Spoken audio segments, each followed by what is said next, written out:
গণসংখ্যার সারণী থেকে গড় নির্ণয় আজকে আমরা শিখব। শিক্ষার্থীরা, তোমরা আজকের এই গণিতটি খুবই গুরুত্বপূর্ণ।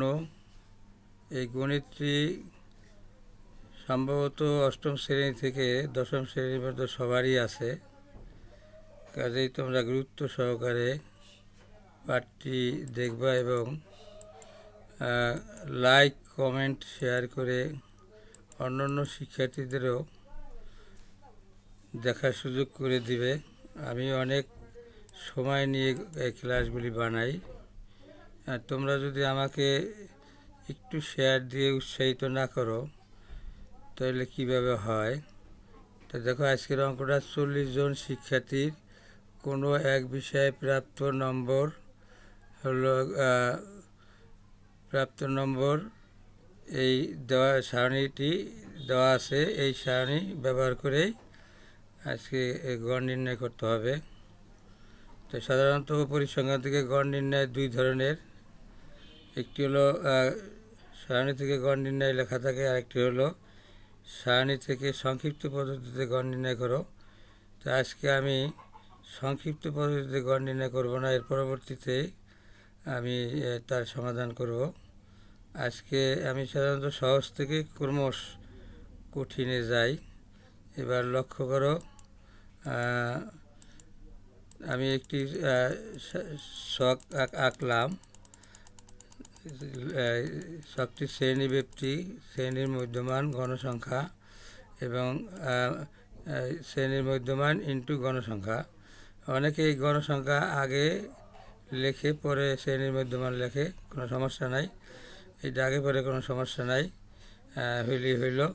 আমরা জানি গুণের বেলায় দুইটি সংখ্যার মধ্যে গুণ করলে, পূর্ব পরে গুণ করলে কোনো সমস্যা হয় না, উত্তর একই হয়, সেই ক্ষেত্রে কোনো সমস্যা নাই।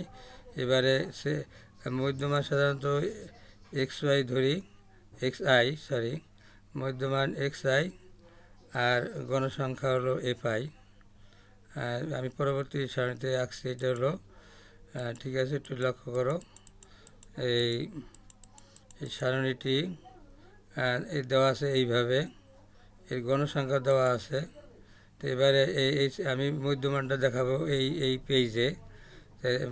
প্রথম শ্রেণীর নিম্ন সীমা আছে 34, উচ্চ সীমা 43, নিম্ন সীমা 34, উচ্চ সীমা 43।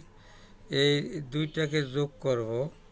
যোগ করে, যেহেতু নিম্ন সীমা একটি সংখ্যা 34, উচ্চ সীমা একটি সংখ্যা 34, কাজেই এই দুইটাকে যোগ করে 2 দিয়ে ভাগ দিলে আমি এই শ্রেণীর মধ্যমান পাবো। একটু লক্ষ্য করি এই কৌশলটা।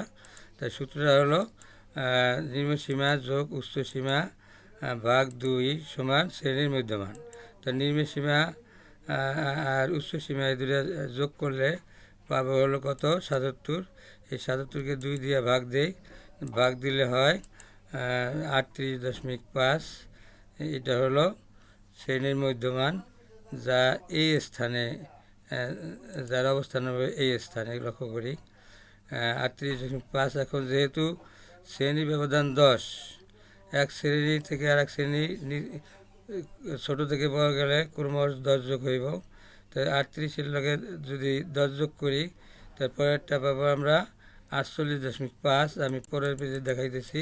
কাজেই আমাদের আর দ্বিতীয় শ্রেণীর এই যে দুইটি যোগ করে 2 দিয়ে ভাগ দেওয়ার দরকার নাই।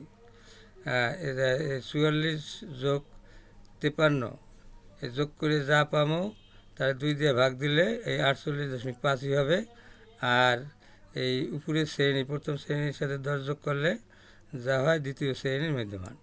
এবার এইভাবে দ্বিতীয় শ্রেণীর সাথে 10 যোগ করলে তৃতীয় শ্রেণীর মান, এইভাবে 10 বাড়তে থাকবে। শেষ শ্রেণীতে হলো 98.5। প্রত্যেক শ্রেণীতেই 10 বৃদ্ধি পাইছে। ঠিক আছে, এবার গণসংখ্যাগুলি আমরা লিখে নেই। গণসংখ্যাগুলি আর এই সারিতে শ্রেণীর মধ্যমানগুলি লিখে নিলাম। তারপরে আছে গুণগুলি দিয়ে ফেলি সময় বাঁচানোর জন্য। তারপরে গণসংখ্যাগুলি লিখে ফেললাম।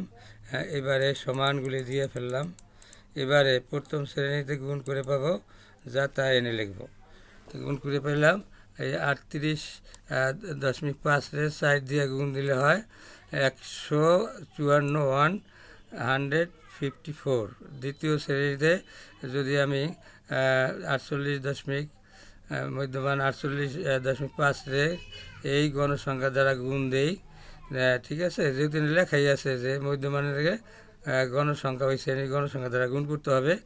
48.5 যদি 6 দিয়ে গুণ দেই তখন গুণফল হয় 291। এবার এই শ্রেণী অর্থাৎ এই তৃতীয় শ্রেণীতে মধ্যমান আছে 58.5 আর শ্রেণী সংখ্যা আছে 4, গণসংখ্যা আছে 4, গণসংখ্যা 4, শ্রেণীর মধ্যমান গুণ গণসংখ্যা, শ্রেণীর মধ্যমান গুণ গণসংখ্যা সমান কত পেলাম, 234। এবারে এই যে চতুর্থ শ্রেণীতে যদি গুণ করি মধ্যমানের 7 দিয়ে এটা পাবো 479.5। তারপরে পঞ্চম শ্রেণী 2 দ্বারা গুণ করলে শ্রেণীর মধ্যমান হয় 157। এবার ষষ্ঠ শ্রেণীর 88.5 যদি 4 দ্বারা গুণ করি সেক্ষেত্রে হয় 354। এবং শেষ শ্রেণী সপ্তম শ্রেণীর 3 দিয়ে যদি গুণ দেই এই 98.5 যদি 3 দিয়ে গুণ দিই তাহলে হয় 295.5। এই পেলাম আমরা এই প্রত্যেক শ্রেণীর মধ্যমান আর ওই শ্রেণীর গণসংখ্যা গুণ করে এইগুলি পেলাম। মানে সবগুলি যদি যোগ করি তখন এই পাবো আমরা সামেশন, মানে সমষ্টির প্রতীক। এই যে ঝরে পড়া এমটা কাইতে পড়ছে আর কি, যাকে আমি মানে কৌশলগতভাবে একটু বললাম আর কি এমনি মনে রাখার জন্য। এই ঝরে পড়া যাকে বলে সামেশন, সামেশনের অর্থ সমষ্টির প্রতীক, সমষ্টি। তো XI আর FI শ্রেণীর মধ্যমান গুণ গণসংখ্যা, এই সবগুলি যোগ করে এই যোগ চিহ্ন এইটা যে পেলাম কত, 1995।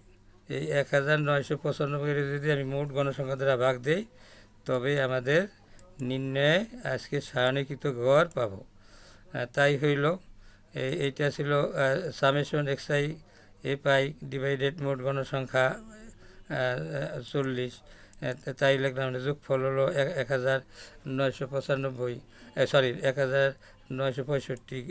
ভাগ 40 ভাগ করে পেলাম 49.125। তাই এই দশমিকের দ্বারে আমরা সাধারণত 2 অঙ্ক রাখি, আর দশমিকের ডানে এই 49.125 এটা বলা যাবে না। এটার নিয়ম হলো দশমিকের ডানে একটি একটি করে অঙ্ক বলতে হয়। দশমাংশ হলো 1, শতাংশ 2 বা 2, আর সহস্রাংশ, সহস্র মানে হাজার, হাজার ভাগের 5 ভাগ, এটা হলো 5। ঠিক আছে। এখন এই দশমিকের ডানে যদি 3টি অঙ্ক থাকে, তৃতীয় অঙ্ক যদি 5 বা 5-এর ঊর্ধ্বে হয় সেই ক্ষেত্রে এই 5কে কেটে বাদ দিয়ে এর পাশে অর্থাৎ দ্বিতীয় অঙ্কটির সাথে 1 যোগ করতে হয়। এই জিনিসটা তোমরা লক্ষ্য করে খেয়াল করবে। তা যদি সেই ক্ষেত্রে যদি আমি এই 5 কেটে এই 2-এর সাথে দ্বিতীয় অঙ্কটির সাথে দশমিকের ডানে দ্বিতীয় আর এইটির বামের সাথে 1 যোগ করি তখন হয় 2-এর জায়গায় 3 হবে। এই আর 5 থাকলো না, 5 কেটে 2-এর জায়গায় 3 হলো, এবং এই ক্ষেত্রে প্রায় লিখতে হয়। শিক্ষার্থীরা তোমরা আসলে বাড়িতে বসে প্র্যাকটিস করবে, আবার অঙ্ক বানাই। আমি এর পরবর্তী ক্লাসে আমি 1 সেট অঙ্ক দিয়ে দেব, তোমরা ক্লাসে তোমরা বাড়িতে বসে সমাধান করে তার উত্তর কমেন্ট বক্সে লিখে দেবা। যেখানে থাকো ভালো থাকো, আল্লাহ হাফেজ।